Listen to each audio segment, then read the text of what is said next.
Hello student, Kalyani IAS academy को online platform पर आपका स्वागत है। मैं हूं लखन दाइमा, आपको भारतीय राज्य व्यवस्था पढ़ा रहा हूं। फ्रेंड, आज की क्लास में आपको पढ़ाने वाला हूं मैं भारतीय संविधान संशोधन के बारे में। ठीक है, तो पिछली क्लास में मैंने आपको संशोधन के परिचय के बारे में बताया था कि संशोधन कितने प्रकार के होते हैं, किस विधि से संशोधन होते हैं, ये मैंने आपको पिछली क्लास में पढ़ाया था। आज मैं आपको पढ़ाने वाला हूँ कि हमारे जो भारतीय संविधान में संशोधन हुए हैं, ठीक है, कौन कौन से संविधान संशोधन हुए हैं और क्या क्या उनके तहत जोड़ा गया है, ये आज आपको हम पढ़ाने वाले हैं। तो देखिए इसमें कि हमारा जो भारत के संविधान में संशोधन हुए हैं तो इनको दो भागों में बांटते हैं। अब पहली बात तो ये कि जिस संशोधन की अपन बात कर रहे हैं तो संशोधन का अर्थ क्या होता है, तो संशोधन का अर्थ होता है परिवर्तन या सुधार, जो पिछली क्लास में मैं आपको पढ़ा चुका हूँ। ठीक है, अब हमारे जो भारतीय संविधान में संशोधन होते हैं तो उनको दो भागों में हम वर्गीकृत करते हैं या दो भागों में उनका वर्गीकरण करते हैं। तो दो भाग कौन कौन से हो जाते हैं, एक तो हम उसको रखते हैं आधारभूत में और दूसरा रखते हैं कुछ महत्वपूर्ण संशोधन। ठीक है, तो देखिए इसमें ऐसे दो भागों में इसको डिवाइड किया गया है। तो एक हो जाता है इसमें आधारभूत महत्व के संशोधन। अब आधारभूत महत्व के संशोधन मतलब जो अति महत्वपूर्ण होते हैं। ठीक है, तो इसमें कौन कौन से संशोधन हुए हैं, तो इसमें आपको ध्यान रखना होगा आधारभूत संशोधन में कि इसमें जाएगा पहला संविधान संशोधन, फिर इसके बाद में 24वां संविधान संशोधन, 25वां संविधान संशोधन, फिर इसके बाद में 42वां, फिर 44वां, 52वां और 73वां, 74वां, 86वां और 91वां। ये ऐसे संशोधन है जो बहुत ही ज़्यादा महत्वपूर्ण है, तो इन्हें आधारभूत महत्व के संशोधन की श्रेणी में इन्हें रखा गया है। फिर इसके बाद में अगला आ जाता है दूसरा, तो दूसरा इसमें आ जाता है महत्वपूर्ण संशोधन। अब इसमें महत्वपूर्ण संशोधनों में कौन कौन से संशोधन होते हैं, तो इसमें हमें पूरे नहीं पढ़ना है, जो जो हमारी एग्जाम की दृष्टि से इम्पोर्टेंट है उसके बारे में आपको हम पढ़ाएंगे। तो यहाँ पर हमको पढ़ना है 7वां संविधान संशोधन, 16वां, 21वां, 26वां, 38वां, 39वां, फिर 43वां, 61वां, 71वां, फिर 76वां, 77वां, 81वां। ठीक है, इसके बाद फिर 82वां, 84वां, 85वां, 87वां, 88वां, 89वां और 92वां, 93वां, 97वां, 98वां, फिर इसके बाद 99, फिर 100, फिर 101, 102, 103 और 104। ऐसे हमको इसमें महत्वपूर्ण जो संशोधन है उनके बारे में पढ़ना है। ठीक है फ्रेंड, तो चलिए इसमें शुरू करते हैं। कुछ आधारभूत संशोधनों में तो इसमें आ जाता है, देखिए पहला यहाँ पर, तो पहला संविधान संशोधन। तो पहला संविधान संशोधन कब हुआ था, तो सबसे पहली बात तो ये कि एग्जाम में आपसे क्वेश्चन पूछा जाएगा कि पहला संविधान संशोधन कब हुआ था। इसमें क्वेश्चन किस तरीके से पूछे जाते हैं, तो क्वेश्चन पहला पूछा जाएगा कि पहला संविधान संशोधन कब हुआ था और इसमें क्या क्या जोड़ा गया था। ये दो प्रकार से क्वेश्चन इसमें पूछे जा सकते हैं। ठीक है, तो जो पहला संविधान संशोधन अधिनियम 1951 है, इसके तहत कुछ महत्वपूर्ण प्रावधान किए जाते हैं। तो इसमें महत्वपूर्ण प्रावधान में पहला प्रावधान होता है कि इसमें संपत्ति के अधिकार को सीमित किया गया था। और संपत्ति के अधिकार को सीमित किया गया था, इसका मतलब क्या था कि हमारे भारत में हम देखते हैं कि जो संपत्ति का अधिकार था तो इसको सीमित किया जाता है। तो अनुच्छेद 31 में दो नए खंड जोड़े जाते हैं। अब संपत्ति का मतलब क्या हो जाता है, तो जिसमें ज़मीन, दुकान, मकान, ये सब सभी संपत्ति इसमें आती हैं। और जो संपत्ति का अधिकार था तो इसको सीमित किया जाता है। और इसमें कौन कौन से अनुच्छेद जोड़े गए हैं, तो इन अनुच्छेद के नाम आपको ध्यान रखना होगा। तो जो अनुच्छेद 31 था, आर्टिकल 31, जिसमें संपत्ति के अधिकार के बारे में लिखा हुआ है। ठीक है, तो अनुच्छेद 31 में संपत्ति के बारे में प्रावधान किया गया था। तो इसमें दो नए खंड जोड़े गए थे। तो दो नए खंड कौन कौन से जोड़े गए हैं, तो इसमें आपको ध्यान रखना होगा 31 क, आर्टिकल 31 का और 31 ख, ये दो अनुच्छेद इसमें जोड़े गए थे। तो एग्जाम में क्वेश्चन कैसे पूछा जाएगा, तो आपसे एग्जाम में क्वेश्चन पूछा जाएगा कि जो पहला संविधान संशोधन हुआ था तो इसमें अनुच्छेद 31 में कौन कौन से खंड जोड़े गए थे, तो आपको याद रखना होगा 31 का खंड क और 31 का खंड ख, ये दो पार्ट इसमें, दो भाग इसमें जोड़े गए थे, ये आपको ध्यान रखना होगा। और इसमें क्या प्रावधान किया गया था, तो इसमें प्रावधान किया गया था कि जमींदारी उन्मूलन, भूमि सुधार, इससे संबंधित प्रावधान इसमें किए गए थे। अब ये जमींदारी उन्मूलन का मतलब क्या हो जाएगा, क्योंकि उस समय हम देखते हैं कि जो बड़े बड़े जमींदार थे, तो हमारे भारत में एक वर्ग ऐसा था जिसके पास ज़मीन बिल्कुल नहीं थी मजदूरी करके अपना जीवन यापन कर रहा था, और एक वर्ग ऐसा था जिसके पास हजारों एकड़ जमीन हुआ करती थी। तो ये जो अंग्रेजों के शासनकाल से हम जमींदार के बारे में देख रहे थे या पढ़ रहे थे, सुन रहे थे, उन्हीं जमींदारों के पास बहुत सारी ज़मीन थी। तो सरकार ने थोड़ा परिवर्तन किया कि क्यों ना इन जमींदारों की जमीन का वितरण जो भूमिहीन वर्ग है उसको भी थोड़ी भूमि प्रदान की जाए। ठीक है, तो इसमें जमींदारी का उन्मूलन करने का प्रावधान किया गया। फिर इसके बाद जो भूमि में सुधार करने का प्रावधान भी इसी संशोधन में किया जाता है, ये आपको ध्यान रखना होगा। इसके बाद फिर भूमि सुधार और जमींदारी उन्मूलन के पक्ष में यह कानून बनाया जाता है, और किसी कानून को अनुच्छेद 14, अनुच्छेद 19, अनुच्छेद 31 के उल्लंघन के आधार पर अवैध नहीं ठहराया जा सकता, ये इसमें प्रावधान किया गया था संविधान के पहले संशोधन में। तो ये प्रावधान आपको याद रखना होगा क्योंकि एग्जाम में आपसे क्वेश्चन पूछ सकता है। इसके बाद फिर अगला जाता है कि इसी संशोधन में अनुच्छेद 31 के खंड क के माध्यम से 9वीं अनुसूची भी जोड़ी जाती है। ये बहुत ज़्यादा इंपॉर्टेंट है फ्रेंड, एग्जाम में आपसे क्वेश्चन पूछा गया है कि 9वीं अनुसूची हमारे भारतीय संविधान में कब जोड़ी गई थी। तो ये पहला संविधान संशोधन 1951 के तहत संविधान में यह 9वीं अनुसूची जोड़ी जाती है। आ रहा समझ में, जिसमें भूमि अधिग्रहण से संबंधित प्रावधान किया गया है। यह क्वेश्चन भी आपसे पूछा जाता है। इसके बाद फिर 9वीं अनुसूची में शामिल, ठीक है, तो 9वीं अनुसूची में शामिल किसी भी विषय के न्यायालय द्वारा न्यायिक समीक्षा नहीं की जा सकती, ये इसमें प्रावधान किया जाता है। न्यायिक समीक्षा या जुडिशियल रिव्यू, ठीक है, ये नहीं कर सकता न्यायालय, यह भी प्रावधान इस संशोधन में किया गया था। ये आपको ध्यान रखना होगा फ्रेंड। तो एग्जाम में आपसे क्वेश्चन पूछा जा सकता है कि संविधान के किस संशोधन में यह प्रावधान किया गया था कि 9वीं अनुसूची में शामिल जो भी विषय हैं, इन विषयों का न्यायालय न्यायिक समीक्षा नहीं कर सकता। तो ये इसमें लिखा हुआ है, ठीक है, इस संशोधन में, पहले संशोधन में ऐसा प्रावधान किया गया था। तो ये सब आपको ध्यान रखना होगा। अब इसके बाद फिर अगला देखिए, अगला इसमें आ जाता है कि अनुच्छेद 15 में एक नया खंड जोड़ा जाता है। तो अनुच्छेद 15 में नया उपखंड कौन सा जोड़ा गया था? तो उपखंड 15 का 4, ठीक है। तो जो अनुच्छेद 15 था, अनुच्छेद 15 में उपखंड 4 इसमें जोड़ा जाता है, और इसमें प्रावधान किया गया था कि सामाजिक और शैक्षणिक रूप से जो पिछड़ा हुआ वर्ग है और अनुसूचित जाति और अनुसूचित जनजाति के लिए यह विशेष रूप से प्रावधान किया गया था, और राज्यों को इन जातियों से संबंधित शक्तियां भी प्रदान की गई थी कि राज्य इनके लिए कुछ कल्याणकारी या इनसे संबंधित कोई प्रावधान करें।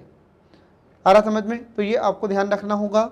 इसके बाद फिर अगला प्रावधान इसमें आ जाता है कि अनुच्छेद 19 के खंड 2 में संशोधन किया गया, और इसमें अनुच्छेद 19 के खंड 1 का उपखंड क में भाषण एवं अभिव्यक्ति की स्वतंत्रता पर कुछ प्रतिबंध लगाए जाते हैं या प्रतिबंध लागू किए गए थे। तो ये इसमें प्रावधान किया गया था, क्योंकि क्या होता है कि अगर व्यक्ति को अधिकार दिए जाए और उस पर कोई नियम ना लागू हो तो वह अपने अधिकारों का दुरुपयोग करेगा। तो ठीक ऐसे हमारे भारतीय संविधान में नागरिकों को बोलने का अधिकार दे दिया, वाक स्वतंत्र और अभिव्यक्ति की स्वतंत्रता दे दी गई। अब जिसको जो लगता बोलता था, तो फिर क्या हुआ? तो इसमें संशोधन कर दिया गया। अब आपको बोलने की स्वतंत्रता है, लेकिन आप किसी के खिलाफ नहीं बोल सकते, आप किसी धर्म के खिलाफ नहीं बोल सकते, आप सांप्रदायिक भाषण नहीं दे सकते, ठीक है। तो ये इस पर प्रतिबंध लगाया गया था। तो ये आपको ध्यान रखना होगा। आ रहा समझ में? ये आपको ध्यान रखना है फ्रेंड, एग्जाम में आपसे क्वेश्चन इससे पूछा जा सकता है। इसके बाद देखिए अगला जाता है 24वां संविधान संशोधन अधिनियम 1971।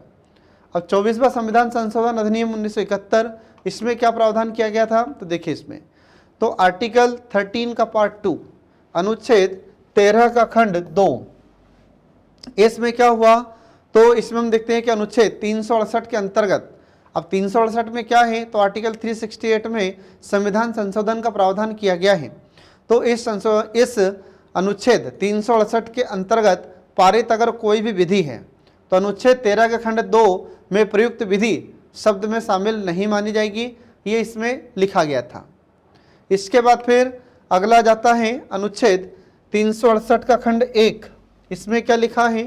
तो इसमें लिखा था कि जो अनुच्छेद 368 का खंड 1 है, इसमें कुछ सुधार किया गया, तो इसमें संशोधन किया गया और यह व्यवस्था कर दी गई कि अनुच्छेद 368 के अंतर्गत संविधान के किसी भी उपबंध में परिवर्तन करने या उससे समाप्त करने या कैंसिल करने की संसद की शक्ति है। आ रहा समझ में? मतलब जो अनुच्छेद 368 के खंड 1 में यह संशोधन किया गया और यह व्यवस्था कर दी गई कि अनुच्छेद 368 के अंतर्गत कोई भी संशोधन हमारी संसद करना चाहती है तो संसद के पास यह शक्ति होगी, या तो संशोधन कर सकती है या फिर उसको निरसित मतलब समाप्त भी कर सकती है। यह संसद को शक्ति प्रदान की जाती है ये 24वें संविधान संशोधन के अंतर्गत, तो आपको ध्यान रखना होगा ये। फिर इसके बाद में अगला जाता है अनुच्छेद 368 का खंड 2। इसमें संशोधन किया गया और संशोधन करने के बाद इसमें यह व्यवस्था की गई कि राष्ट्रपति अनुच्छेद 368 के तहत पारित किए गए विधेयक पर अनुमति के लिए बाध्य होंगे। आ रहा समझ में? इसका मतलब ये हुआ कि अगर अनुच्छेद 368 के खंड 2 इसमें यह व्यवस्था की जाती है कि यदि राष्ट्रपति, ठीक है, अनुच्छेद 368 के तहत जो भी कोई विधेयक पारित किया जाता है तो उस पर राष्ट्रपति अनुमति देने से या अपनी परमिशन देने से या हस्ताक्षर करने से मना नहीं करेंगे। तो ये आपको ध्यान रखना होगा।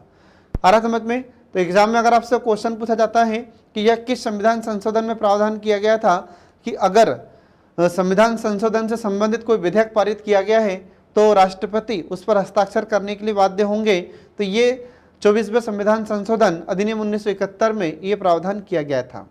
तो राष्ट्रपति संविधान संशोधन से संबंधित जितने भी विधेयक हैं और उस पर हस्ताक्षर करने के लिए बाध्य होते हैं।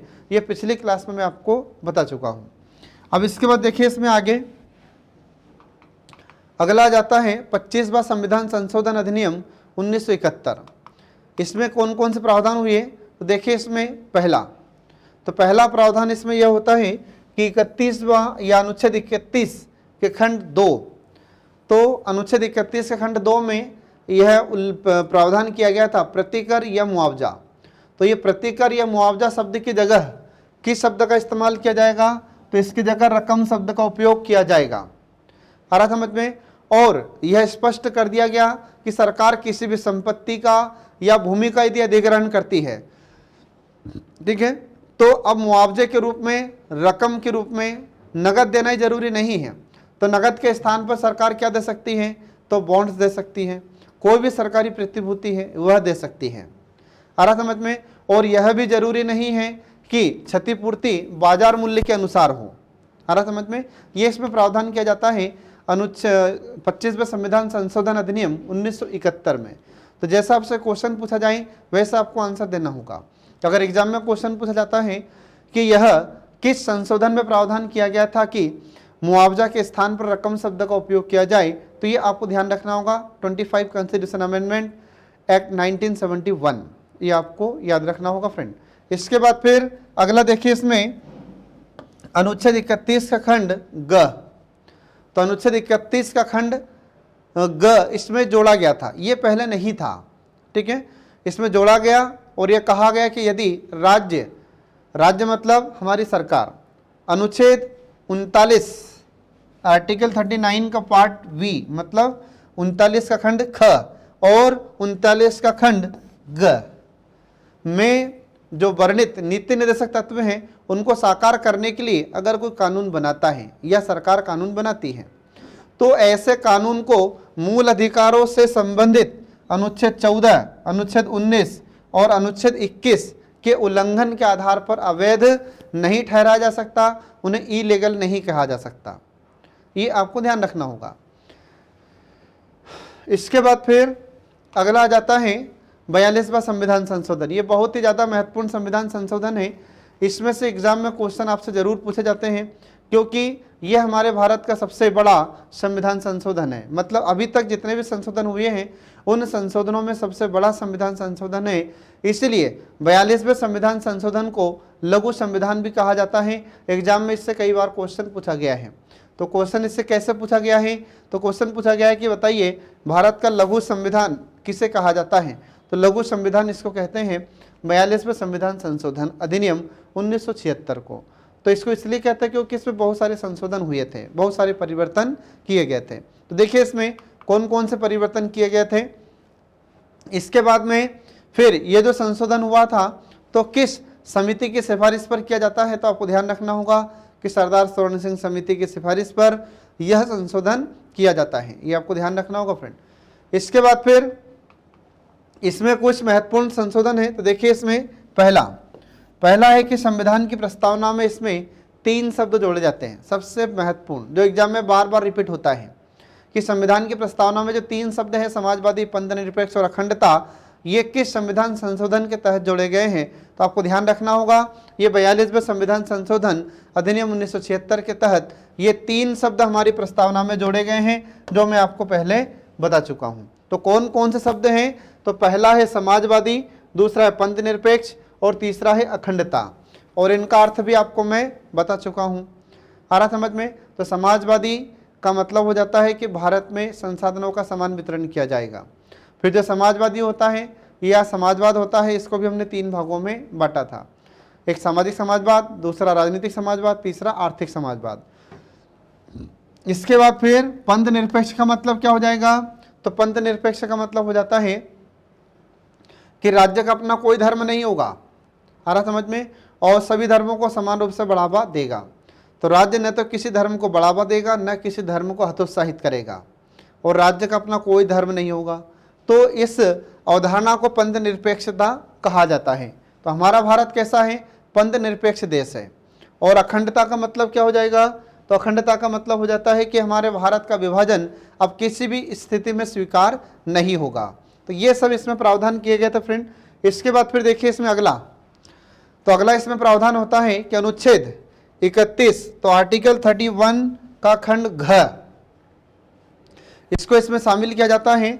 और इसमें क्या प्रावधान है? अनुच्छेद 31 के खंड घ में तो इसमें प्रावधान किया गया है कि जो राष्ट्र विरोधी गतिविधियां होती हैं और जो सम्मेलन होते हैं, तो राष्ट्र विरोधी जो भी गतिविधि है या सम्मेलन है, तो इनको रोकने वाली विधियों को संविधान के अनुच्छेद 14, 19 और 31 के उल्लंघन के आधार पर उनका न्यायिक पुनर्विलोकन से संरक्षण प्रदान करना है।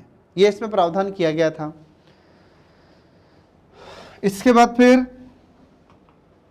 अगला देखिए, इसमें अगला प्रावधान होता है कि संविधान में भाग 4 के खंड क के तहत एक नया अनुच्छेद जोड़ा जाता है। मतलब इसमें क्या क्या जोड़ा गया?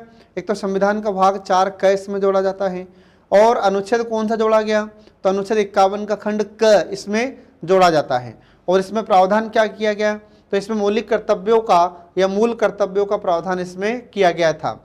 और ये मूल कर्तव्य हमने कहाँ से लिए थे? तो ये मूल कर्तव्य हमने रूस से लिए थे। ये आपको ध्यान रखना होगा। तो ये जो पूर्व सोवियत संघ है, इसका नाम वर्तमान में क्या है? रूस है। तो 1991 से पहले यह पूर्व सोवियत संघ कहलाता था, और जब इसका विखंडन हुआ, 11 देश इससे अलग हुए थे, तब से इसका नाम फिर रूस होता है। तो ये आपको ध्यान रखना होगा फ्रेंड। और ये जो मूल कर्तव्य हैं या मौलिक कर्तव्य हैं, तो ये सरदार स्वर्ण सिंह समिति की सिफारिश पर हमारे भारतीय संविधान में इनको जोड़ा जाता है। तो कहाँ पर, किस भाग में जोड़ा गया था? तो भाग 4 क ये जोड़ा जाता है, और अनुच्छेद 51 क इसमें जोड़ा गया, और इसमें मूल कर्तव्यों का प्रावधान किया गया है। ये आपको ध्यान रखना होगा फ्रेंड। एग्जाम में बार बार आपसे क्वेश्चन पूछा जाता है, ठीक है, बार बार ये क्वेश्चन रिपीट होते हैं कि मूल कर्तव्य किस संविधान संशोधन के तहत हमारे भारतीय संविधान में जोड़े गए थे। तो ये आपको ध्यान रखना होगा, 42वां संविधान संशोधन अधिनियम 1976 के तहत। इसके बाद फिर अगला प्रावधान इसमें आ जाता है कि कुछ नए नीति निर्देशक तत्व इसमें शामिल किए जाते हैं। कौन कौन से नए नीति निर्देशक तत्व इसमें शामिल किए गए? तो आपको ध्यान रखना होगा कि जो आर्थिक रूप से कमजोर, ठीक है, तो आर्थिक रूप से जो कमजोर वर्ग लोग हैं, उनको निःशुल्क कानूनी सहायता प्रदान की जाएगी। इसके बाद उद्योगों में या उद्योगों के प्रबंध में कामगारों की, मतलब मजदूरों की सहभागिता, और हमारे देश में जो पर्यावरण है और वन्य जीव हैं, इनकी सुरक्षा के लिए प्रावधान इसमें किया जाता है। इसके बाद फिर अगला प्रावधान इसमें आ जाता है कि अनुच्छेद 31 के खंड ग में संशोधन करने के बाद यह प्रावधान किया गया कि भाग 4 में शामिल किसी भी नीति निर्देशक तत्वों के पक्ष में संसद द्वारा कोई भी बनाई गई विधि होती है या संसद द्वारा बनाया गया कोई भी कानून मूल अधिकारों से संबंधित अनुच्छेद 14, 19 और 31 के उल्लंघन के आधार पर न्यायालय में प्रश्नगत नहीं किया जा सकता या न्यायालय में चुनौती नहीं दी जा सकती। ये इसमें प्रावधान ऐसा किया जाता है। इसके बाद फिर अगला देखिए, इसमें अगला जाता है अनुच्छेद 74 का खंड क या 1। तो अनुच्छेद 74 का खंड 1 इसको संशोधित किया जाता है। इसमें परिवर्तन किया गया और यह स्पष्ट कर दिया गया कि राष्ट्रपति, प्रधानमंत्री और उसकी मंत्रिपरिषद की सलाह के अनुसार ही कार्य करेंगे। आ रहा समझ में? ये 42वें संविधान संशोधन अधिनियम 1976 में यह प्रावधान किया गया है। ये इंपॉर्टेंट प्रोविजन ध्यान रखना फ्रेंड, एग्जाम में इससे क्वेश्चन पूछे गए हैं और आगामी परीक्षाओं में भी इससे पूछा जा सकता है। आ रहा समझ में? तो ये बहुत इंपॉर्टेंट है।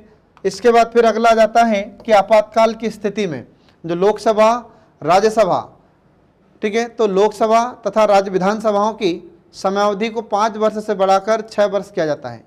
तो याद रखें, अगर एग्जाम में आपसे क्वेश्चन पूछा जाता है कि लोकसभा और जो राज्यों की विधानसभा है इनका कार्यकाल 5 वर्ष से बढ़ाकर 6 वर्ष कब किया गया था, तो ये 42वें संविधान संशोधन अधिनियम 1976 के द्वारा किया जाता है।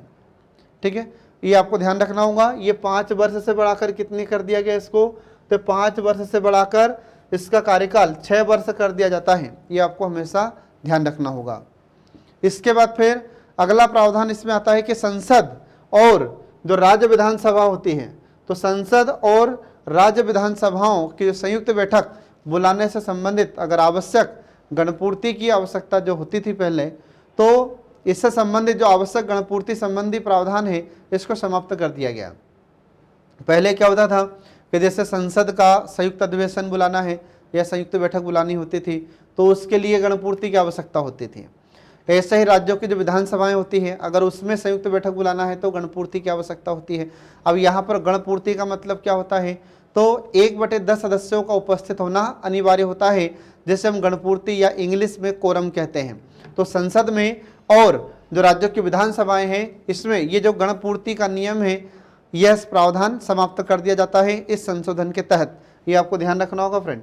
इसके बाद फिर अगला देखिए, इसमें अनुच्छेद 257 का खंड क, तो इसमें क्या हुआ, तो अनुच्छेद 257 का खंड क को संविधान में शामिल किया गया और भारत सरकार को या केंद्र सरकार को यह शक्ति दी गई कि केंद्र सरकार विभिन्न राज्यों में जहां कानून और व्यवस्था से संबंधित अगर कोई गंभीर परिस्थितियां उत्पन्न हो चुकी है तो वहां पर सशस्त्र बल मतलब जो आर्म्ड फोर्सेस होता है इसकी तैनाती कर सकता है। तो इसलिए आपने देखा होगा कि हमारे भारत में कहीं पर भी कोई जैसे घटना होती है, हिंसा की जैसे संभावना हो जाती है, तो वहाँ पर हमारी केंद्र सरकार तुरंत अपनी फोर्स को भेज देती है।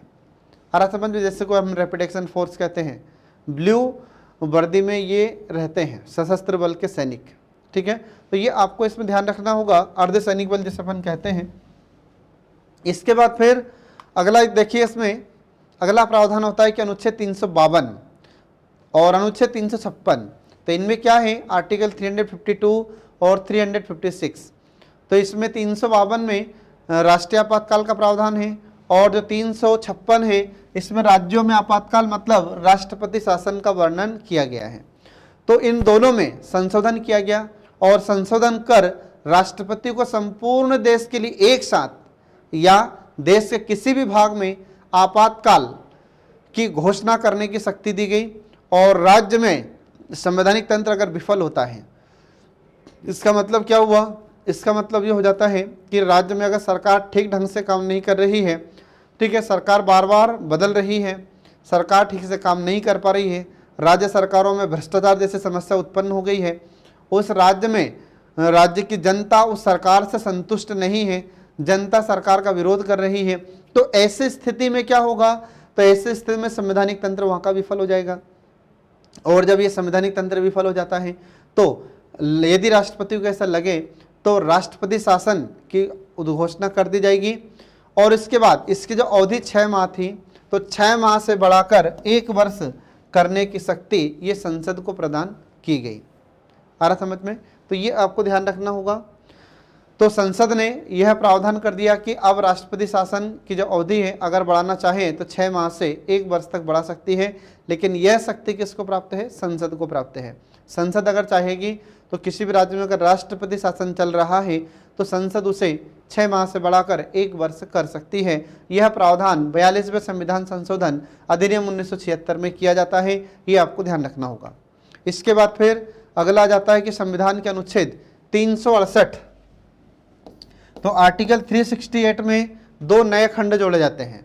तो 2 नए पार्ट कौन कौन से या 2 नए खंड कौन कौन से जोड़े गए? तो इसमें अनुच्छेद 368 का खंड 4 और 368 का खंड 5 ये इसमें शामिल किया जाता है। और शामिल करने के बाद संसद की सर्वोच्चता को इसमें निश्चित किया गया।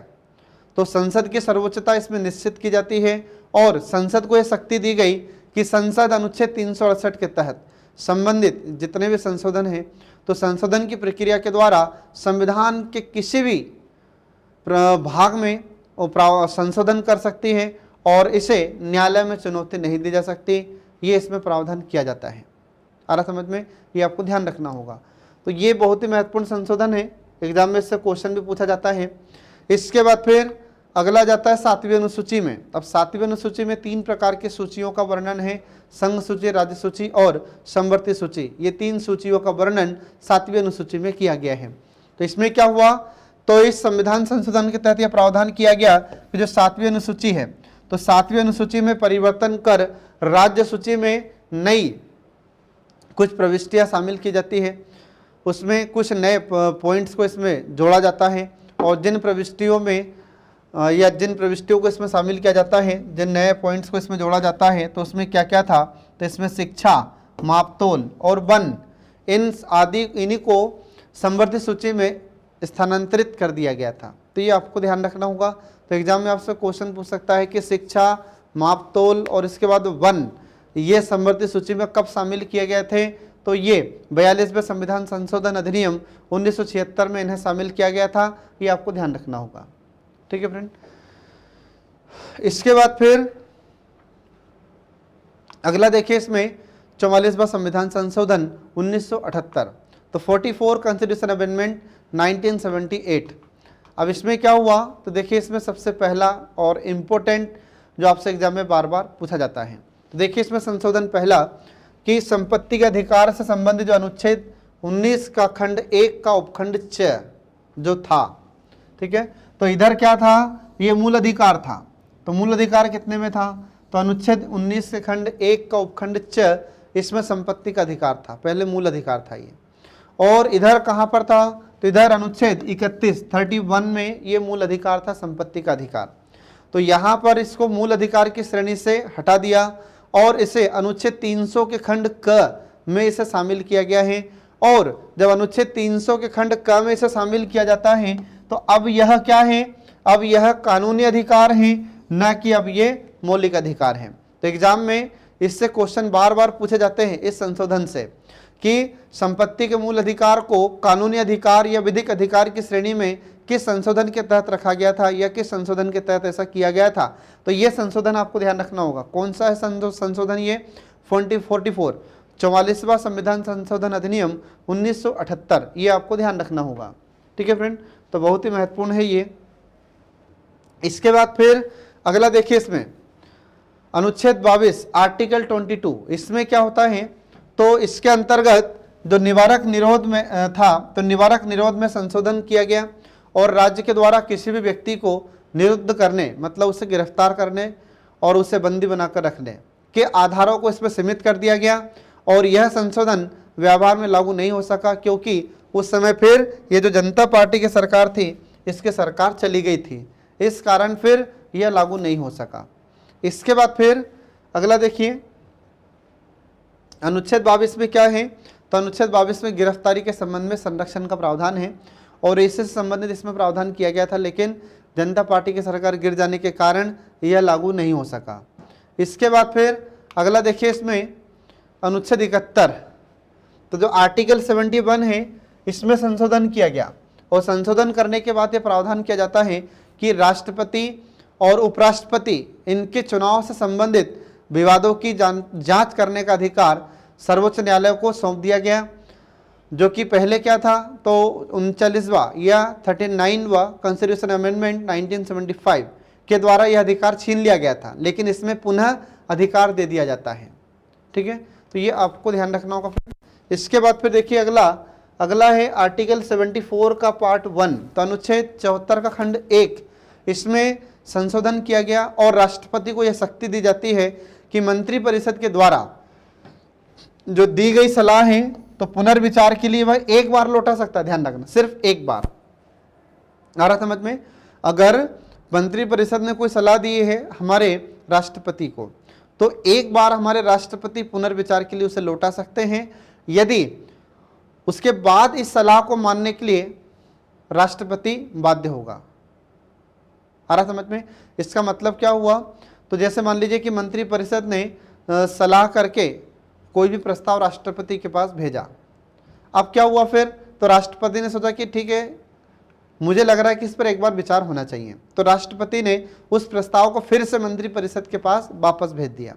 तो मंत्रिपरिषद उस पर विचार करेगी और विचार करने के बाद फिर से राष्ट्रपति के पास यदि भेजती है मंत्रिपरिषद, तो उसके बाद फिर हमारे राष्ट्रपति उस सलाह को मानने के लिए बाध्य होते हैं। राष्ट्रपति को वह सलाह माननी होगी। ये इसमें ऐसा प्रावधान किया जाता है।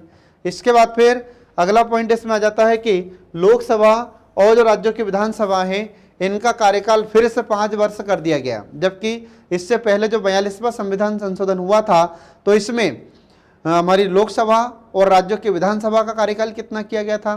5 वर्ष से बढ़ाकर 6 वर्ष कर दिया गया था। लेकिन जो 44वां संविधान संशोधन है इसमें फिर से 6 वर्ष से 5 वर्ष कर दिया गया, मतलब 1 साल फिर इसकी अवधि घटा दी गई। तो तब से फिर लेकर आज तक हमारी लोकसभा और राज्यों की विधानसभाओं का कार्यकाल कितना है? 5 वर्ष है। ये आपको ध्यान रखना होगा फ्रेंड। तो इंपॉर्टेंट फैक्ट है, एग्जाम में आपसे क्वेश्चन पूछा जा सकता है। इसके बाद फिर अब अगला देखिए, इसमें कुछ अनुच्छेद हैं। तो संविधान के कुछ अनुच्छेद जैसे 352, 356, 358, 359 और 360, ठीक है। तो इसमें उल्लिखित या इसमें लिखित जो आपात प्रावधान है तो इससे संबंधित कुछ परिवर्तन इसमें किए जाते हैं। तो कौन कौन से परिवर्तन हुए? देखिए, इसमें पहला परिवर्तन यह हुआ कि अनुच्छेद 352 में जो राष्ट्रीय आपातकाल की उद्घोषणा के आधार पर आंतरिक अशांति के स्थान पर अब सशस्त्र विद्रोह शब्द का इस्तेमाल किया जाएगा। आ रहा समझ में? तो जो इससे पहले हम देखते हैं कि अनुच्छेद 352 में जो प्रावधान किया गया है, तो जब भी हमारे राष्ट्रपति को आपातकाल की उद्घोषणा करनी होती थी तो किस आधार पर की जाती थी? तो आंतरिक अशांति के आधार पर। आंतरिक अशांति का मतलब क्या होगा कि हमारे देश के अंदर, तो देश के अंदर अगर अशांति हो गई है तो उस समय हमारे राष्ट्रपति राष्ट्रीय आपातकाल की उद्घोषणा कर देते थे।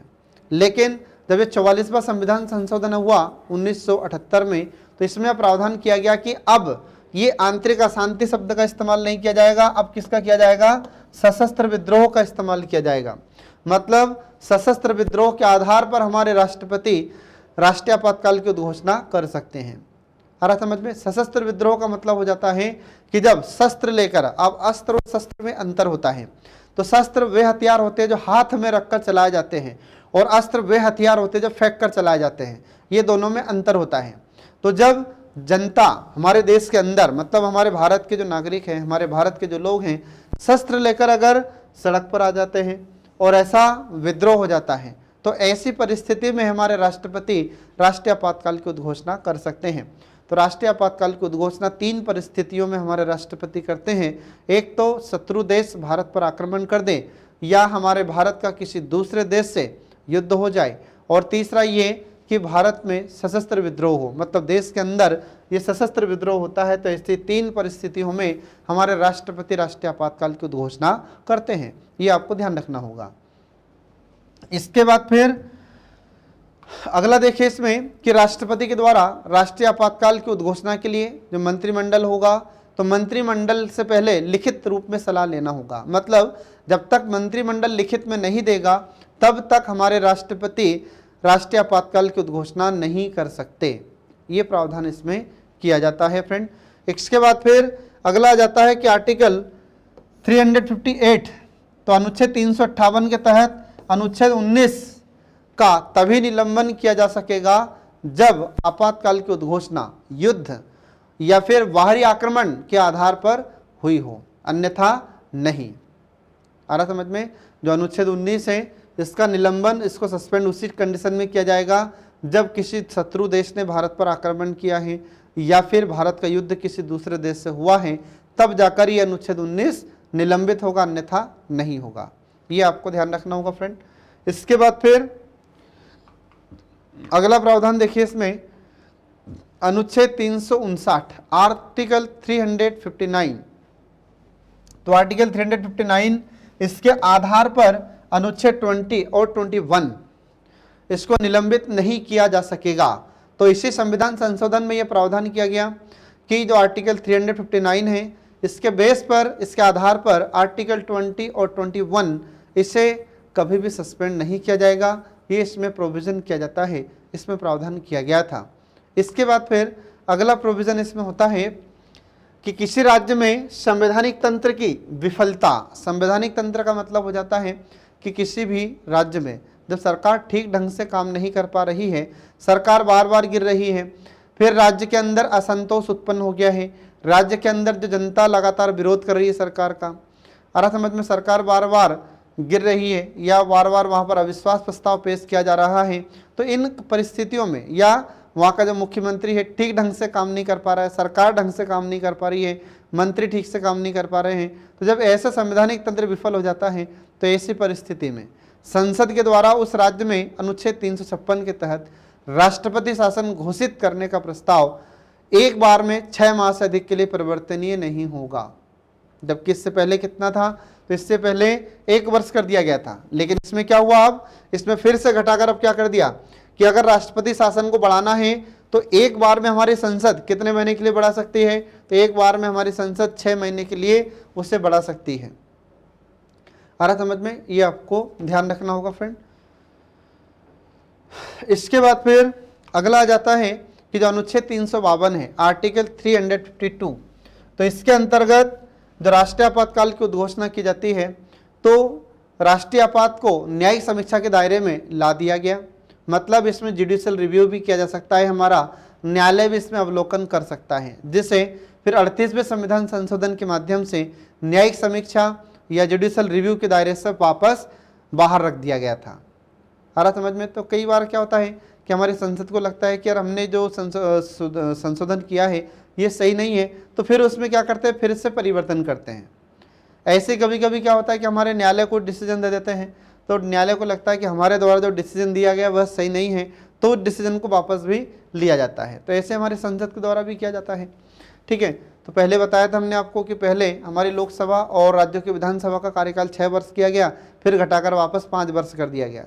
तो ऐसे ही पहले क्या हुआ था, तो इसमें हम देखते हैं कि यहाँ पर प्रावधान किया गया है कि जो 38वां संविधान संशोधन था, तो 38वां संविधान संशोधन के तहत इसको न्यायिक समीक्षा के दायरे से बाहर रखा गया था। लेकिन फिर इसमें क्या हुआ संशोधन में, तो इसमें प्रावधान कर दिया गया कि जो 352 के तहत या 352 के अंतर्गत राष्ट्रीय आपातकाल की जो उद्घोषणा होगी तो उसमें हमारा न्यायालय भी उसका जुडिशियल रिव्यू या न्यायिक अवलोकन कर सकता है। ये हमारे न्यायालय को भी अधिकार इसमें दे दिया गया। इसके बाद फिर अगला देखिए, इसमें 52वां संविधान संशोधन 1985, ये बहुत इंपॉर्टेंट है। एग्जाम में इससे भी क्वेश्चन पूछे गए हैं, एमपीपीएससी में पूछे गए हैं। एमपीपीएससी के अलावा जो अदर पीसीएस एग्जाम्स होती है उसमें भी इनसे क्वेश्चन पूछे गए हैं। तो जो 52वां संविधान संशोधन है आर्टिकल 52 कॉन्स्टिट्यूशन अमेंडमेंट एक्ट 1985, तो इसमें क्या क्या हुआ देखिए। तो इसमें कुछ प्रावधान महत्वपूर्ण है। तो सबसे पहली बात तो ये कि चुनाव सुधारों की दृष्टि से बहुत ही महत्वपूर्ण संशोधन है ये। आ रहा समझ में, मतलब हमारे देश में चुनाव सुधार के लिए बहुत ही इम्पोर्टेंट संशोधन यह माना जाता है। क्यों है ऐसा, क्योंकि हमारे भारतीय संविधान में 10वीं अनुसूची जोड़ी जाती है। तो हमारे भारतीय संविधान में पहले 10वीं अनुसूची नहीं थी और इसी संशोधन के तहत ये 10वीं अनुसूची भारतीय संविधान में जोड़ी जाती है। और इसमें किसका प्रावधान किया गया, तो इसमें हम देखते हैं कि दल बदल विरोधी संबंधी प्रावधान भी इसमें किया गया। ये दल बदल का मतलब क्या होता है, तो जब संसद में जैसे वोटिंग होने वाली होती है तो उस समय क्या होता था, इससे पहले 1985 से पहले कि जैसे वोटिंग होना है कल, अब पता चला कि आज बीजेपी के कुछ सदस्य थे वो कांग्रेस में चले गए या कांग्रेस के सदस्य बीजेपी में चले गए, तो दूसरे दिन फिर क्या होगा कि मान लो अगर सरकार के पास बहुमत है और कुछ सांसद पार्टी छोड़कर दूसरी पार्टी में शामिल हो गए, तो ऐसे में तो सरकार गिर जाएगी, फिर वोटिंग होगी तब। तो इससे बचने के लिए, इस दुविधा को समाप्त करने के लिए यह संशोधन किया गया कि कोई भी सदस्य जब वोटिंग होगी तो वोटिंग के टाइम पर दल को बदल नहीं सकता। आ रहा समझ में। बाकी और जैसे अगर ये वोटिंग नहीं होना है और अगर आपको ऐसे पार्टी छोड़कर जाना है तो आप जा सकते हैं, लेकिन जब मतदान का समय होगा, संसद में वोटिंग का टाइम होगा, तब आप दल को बदल नहीं सकते। और अगर ऐसा करते हैं तो उसमें फिर सजा का प्रावधान भी किया गया है, ये आपको ध्यान रखना होगा। और जो भी सदस्य ऐसा करता है, संसद का सदस्य हो चाहे विधानसभा का सदस्य हो, अगर वह ऐसा करता है तो उसकी सदस्यता को बर्खास्त कर दिया जाएगा, उसकी सदस्यता समाप्त कर दी जाएगी। ये इसमें ऐसा प्रावधान किया गया है। तो देखिए इसमें कुछ महत्वपूर्ण पॉइंट हैं। तो यदि वह स्वेच्छा से अपने दल की सदस्यता त्याग दे, आ रहा समझ में। पहला पॉइंट, अगर कोई भी सदस्य है, अगर वह अपनी इच्छा से सदस्यता त्याग रहा है तो भी क्या होगा कि वह संसद का सदस्य या विधानमंडल का सदस्य नहीं रहेगा। दूसरा है कि निर्दलीय रूप से निर्वाचित सदस्य किसी भी राजनीतिक दल में शामिल हो जाए। अगर कोई निर्दलीय व्यक्ति था या निर्दलीय सदस्य था और वह किसी राजनीतिक दल में शामिल हो गया तो भी वह सदस्य नहीं रहेगा। फिर इसके बाद में यदि वह सदन में अपने दल के निर्देश के विरुद्ध मतदान करता है, आ रहा समझ में। जब वोटिंग होती है तो इस समय एक व्हिप जारी की जाती है, मतलब सचेतक। जब व्हिप जारी की जाती है तो उसमें कह दिया जाता है कि हमें कल वोटिंग करना है, हमारी सरकार की तरफ या हमारी पार्टी की तरफ वोटिंग करना है। अब व्हिप जारी होने के बाद भी अगर दल के खिलाफ या दल के निर्देश के विरुद्ध अगर मतदान करता है या फिर मतदान में भाग नहीं लेता है, ठीक है, तो भी उसकी सदस्यता समाप्त हो जाएगी या वह भी संसद का या विधानमंडल का सदस्य नहीं रहेगा। और यदि इस संबंध में 15 दिनों के भीतर वह दल के द्वारा माफ़ी प्राप्त करता है तब ऐसा नहीं होगा। फिर आ रहा समझ में। तो ये प्रावधान इसमें किया गया है जो आपको ध्यान रखना होगा। इसके बाद फिर अगला आ जाता है, देखिए इसमें अगला प्रावधान है, ये अगला संशोधन है कि राजनीतिक दल के कम से कम 1/3 सदस्य उससे यदि अलग हो जाते हैं तो उसे दल का विघटन माना जाएगा और ऐसी स्थिति में इन सदस्यों की सदस्यता समाप्त नहीं होगी।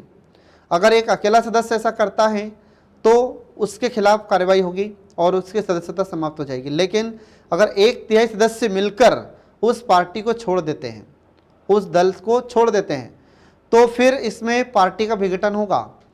आ रहा समझ में। और ऐसी स्थिति में जो सदस्य पार्टी को छोड़कर गए हैं उनकी सदस्यता समाप्त नहीं होगी, ऐसा इसमें प्रावधान किया गया है।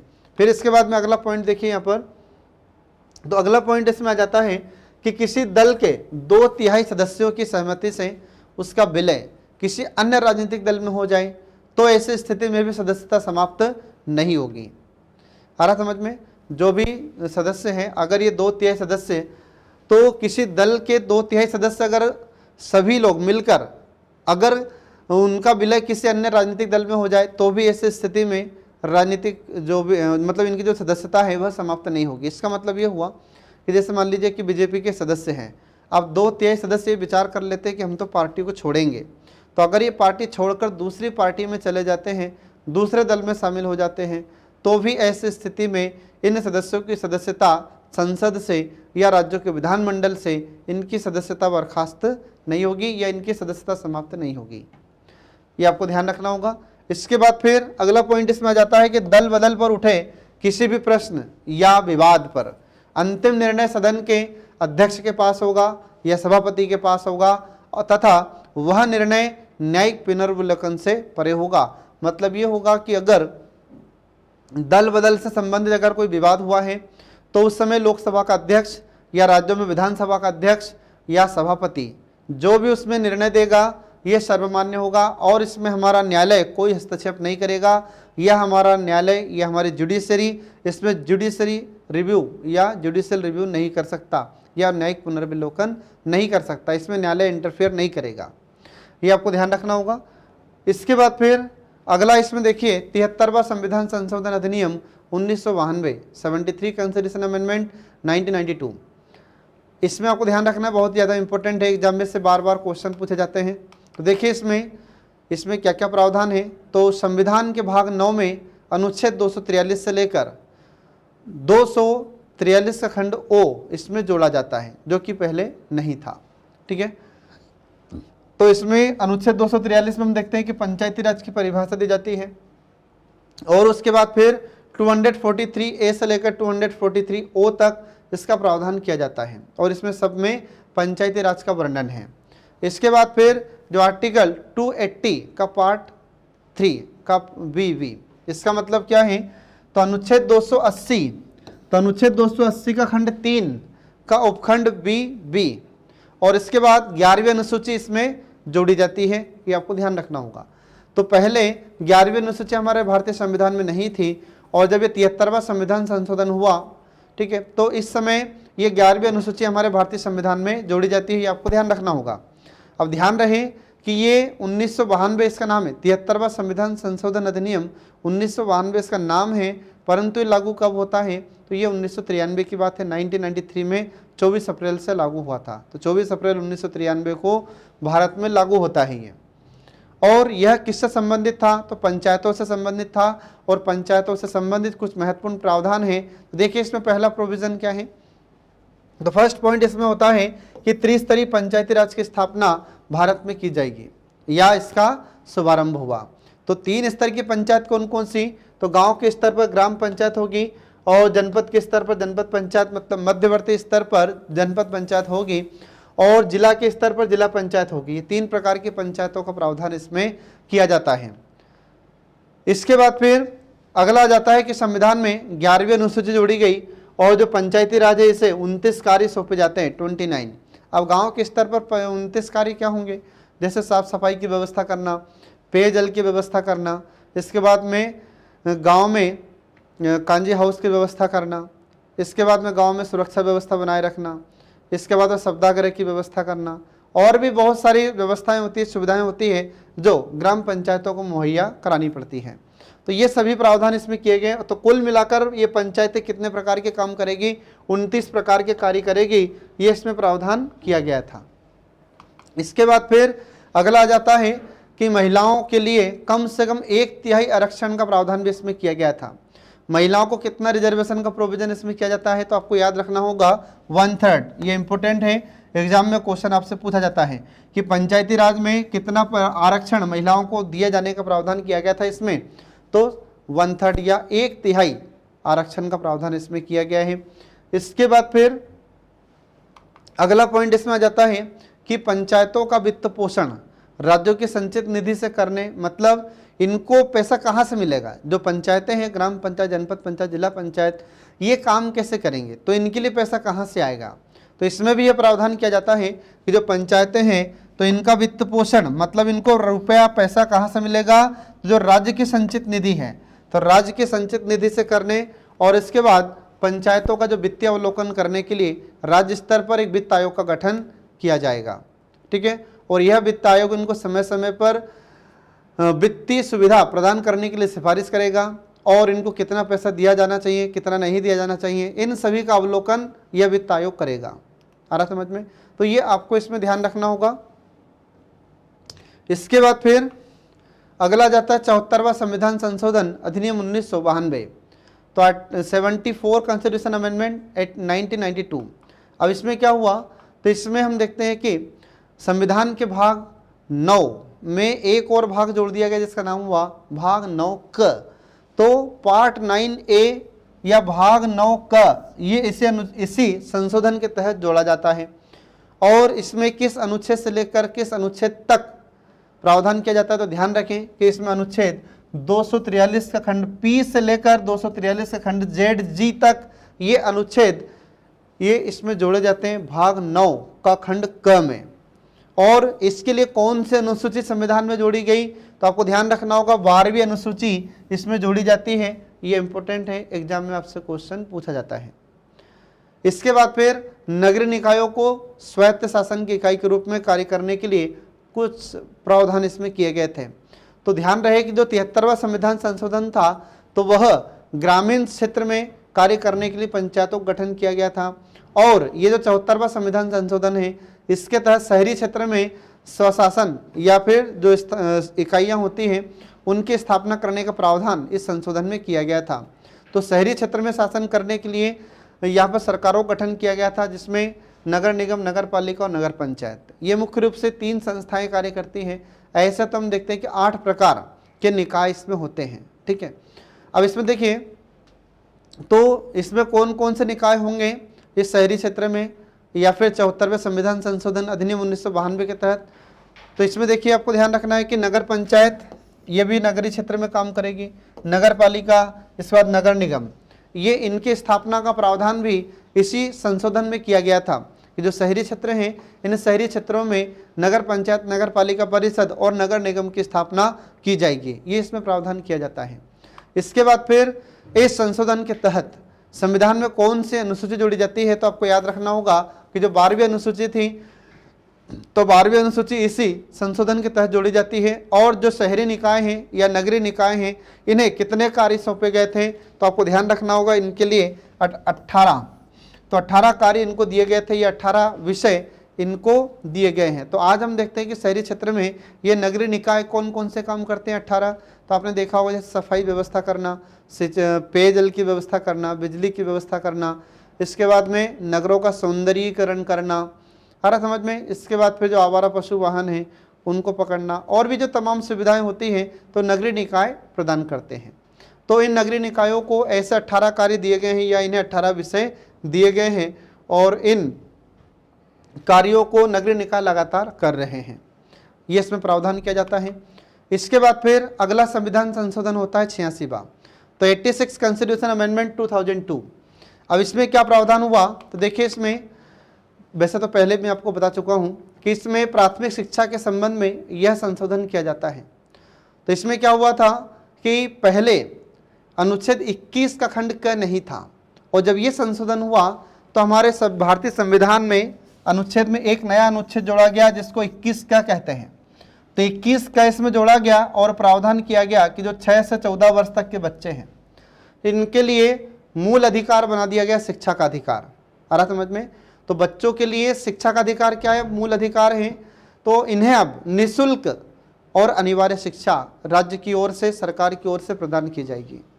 तो ये 6 से 14 वर्ष तक के बच्चों के लिए ये मूल अधिकार हो गया, शिक्षा का अधिकार, ध्यान रखें।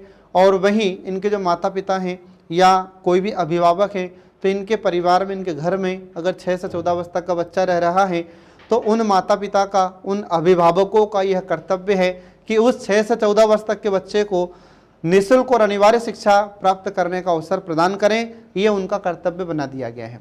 तो एक तरफ तो माता पिता का या अभिभावक का कर्तव्य हो गया और दूसरी तरफ जो 6 से 14 वर्ष तक के बच्चे हैं इनके लिए शिक्षा का अधिकार अब मूल अधिकार या मौलिक अधिकार बना दिया गया है।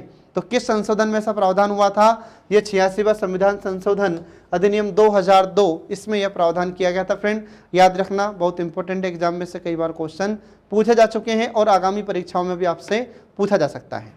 इसके बाद फिर अगला देखिए इसमें, तो अगला प्रावधान है कि अनुच्छेद 45, तो आर्टिकल 45 ये क्या था, नीति निर्देशक तत्व। तो अनुच्छेद 45 को बदलकर राज्य को 6 वर्ष से कम उम्र के सभी बच्चों की देखभाल एवं शिक्षा के प्रयास का उत्तरदायित्व सौंपा गया। पहले कितना था, तो पहले ये 14 वर्ष तक का प्रावधान इसमें था, लेकिन अब कितना प्रावधान कर दिया गया इसमें, 6 वर्ष तक के बच्चों का। ठीक है, तो इसमें अब यह प्रावधान कर दिया गया कि 6 वर्ष से कम उम्र के सभी बच्चों की देखभाल एवं शिक्षा के प्रयास का उत्तरदायित्व भी राज्य को ही सौंपा जाता है। इसके बाद फिर अगला जाता है कि अनुच्छेद 51 का खंड क, तो अनुच्छेद 51 का खंड क और इसमें एक ट मतलब 11वां इसमें मौलिक कर्तव्य जोड़ा जाता है। तो ये किसका है मौलिक कर्तव्य, माता पिता का या संरक्षकों का। तो जो भी अभिभावक है, माता पिता हैं, उनके लिए यह कर्तव्य जोड़ दिया गया, जिसमें मौलिक कर्तव्य की संख्या फिर कितनी हो गई, 11। तो ये 11वां मौलिक कर्तव्य भी इसी संशोधन के तहत इसमें जोड़ा जाता है, ये आपको ध्यान रखना होगा। ठीक है, तो जो भी माता पिता हैं या अभिभावक हैं उनका यह कर्तव्य है कि उनके बच्चों को निःशुल्क और अनिवार्य शिक्षा प्राप्त करने का अवसर प्रदान करेंगे, ये आपको ध्यान रखना होगा। और 6 से 14 वर्ष तक के बच्चे हैं उनका यह मूल अधिकार है शिक्षा प्राप्त करना अब। ठीक है फ्रेंड, इसके बाद फिर अगला जाता है 91वां संविधान संशोधन अधिनियम 2003, तो 91 कॉन्स्टिट्यूशन अमेंडमेंट 2003। इसमें क्या प्रावधान है, तो देखिए इसमें लिखा हुआ है कि इस संशोधन के द्वारा अनुच्छेद 75 के खंड 1 का उपखंड क और अनुच्छेद 164 का खंड 1 का उपखंड क के माध्यम से केंद्र और राज्य मंत्रिपरिषद में हमारे प्रधानमंत्री और मुख्यमंत्री सहित कुल मंत्रियों की जो सदस्य संख्या है कितनी होगी, तो लोकसभा और राज्य विधानसभा इसमें जितनी सदस्य संख्या है इसके 15% से ज़्यादा नहीं होगी।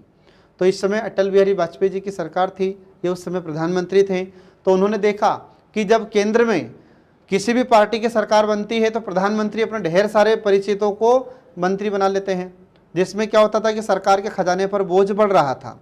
ऐसे ही राज्यों में जब मुख्यमंत्री कोई भी व्यक्ति बनता है तो वह अपने ढेर सारे परिचितों को मंत्री बना लेता है। तो इसमें क्या होता है, फिर सरकार के खजाने पर बोझ बढ़ता जा रहा था, मंत्रियों की संख्या में लगातार वृद्धि होती जा रही थी।